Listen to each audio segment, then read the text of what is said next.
A9 ನ್ಯೂಸ್ಗೆ ಸ್ವಾಗತ. ನಾನು ರೇಣುಕಾ ಅನೂರೆ.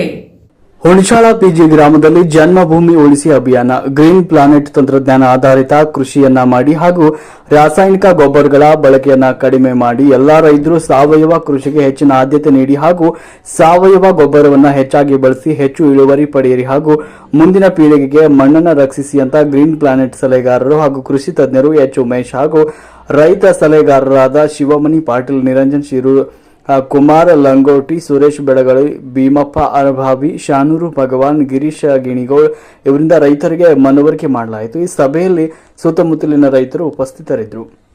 ವರದಿ ನಿರಂಜನ್ ಶಿರೂರ್. ರೈತರಿಗೂ ನಮ್ಮ ಮನವಿ ಏನು ಅಂತ ಹೇಳಿದ್ರೆ, ಒಂದು ಸಾವಯವ ಮಣ್ಣನ್ನು ಉಳಿಸೋದ್ರ ಬಗ್ಗೆ ಎಲ್ಲ ರೈತಾಪಿ ವರ್ಗ ಅರಿತು ಅದನ್ನು ಮುಂದುವರಿಸಿ ಮುಂದಿನ ಪೀಳಿಗೆ ಅದನ್ನು ಮಣ್ಣನ್ನು ಉಳಿಸ್ಬೇಕಂತ ಹೇಳಿ ಎಲ್ಲರಲ್ಲೂ ವಿನಂತಿಸ್ತಾರೆ.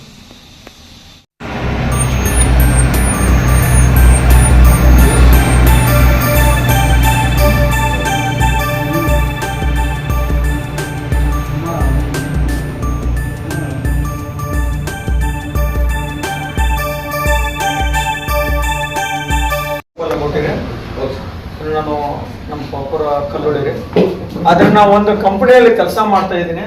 ಆದ್ರೆ ಆ ಕಂಪ್ನಿಯಲ್ಲಿ ನಾನು ಲಾಸ್ ಆಗಿದ್ದೀನಿ.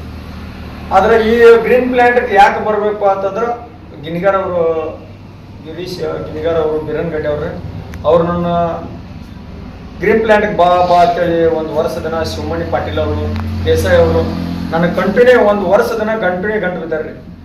ಆದ್ರೂ ನಾನು ಯಾಕಂದ್ರೆ ನಾನು ಗ್ರೀನ್ ಪ್ಲಾಂಟ್ಗೆ ಯಾಕೆ ಹೋಗ್ಬೇಕು, ನಾ ಇದನ್ನ ಮಾಡಾಕತ್ತೀನಿ, ಇದಕ್ಕೆ ಹೋಗ್ಬಾರ್ದು ಅನ್ನೋದು ನಂದು ಒಂದು ಉದ್ದೇಶ ರೀ. ಅವ್ರು ಏನಂತರು, ಇಲ್ಲ ನಮ್ಮ ಗ್ರೀನ್ ಪ್ಲಾಂಟ್ಗೆ ಬನ್ನಿ ನಡ್ಸರ್ ಬೇಡ ಅಂತ ನನ್ನ ಒಂದು ಇದು ಮಾಡಿದ್ದಕ್ಕಾಗಿ ನಾನು ಯಾಕೋ ಒಂದು ವರ್ಷ ದಿನ ಇವರು ನನ್ನ ಕರೆಯಾಕತ್ತಾರಂದ್ರೆ ಈ ಥರ ಏನೈತೆ ಅನ್ನೋದು ತಿಳ್ಕೊಬೇಕೇಳಿ ಒಂದು ವರ್ಷಕ್ಕೆ ಜಾಯಿನ್ ಆದ ಒಂದು ವರ್ಷಕ್ಕೆ ಕೆಲಸ ಮಾಡಾಕತ್ತೀನಿ.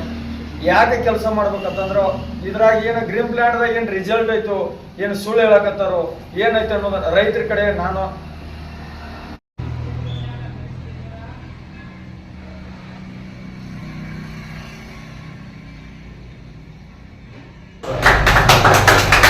ಕುಮಾರ್ ಅವ್ರದ್ದು ಹೇಳ್ರಿ ಜರ್ನಿ, ನಾವು ಹೆಂಗಿದ್ದೀವಿ ಸರ್ ಹೇಳ್ರು. ನಾವು ಗುಡಿಸು ಚಿಕ್ಕ ಒಂದು ಇದ್ರೊಳಗೆ ಇದ್ದೀವಿ.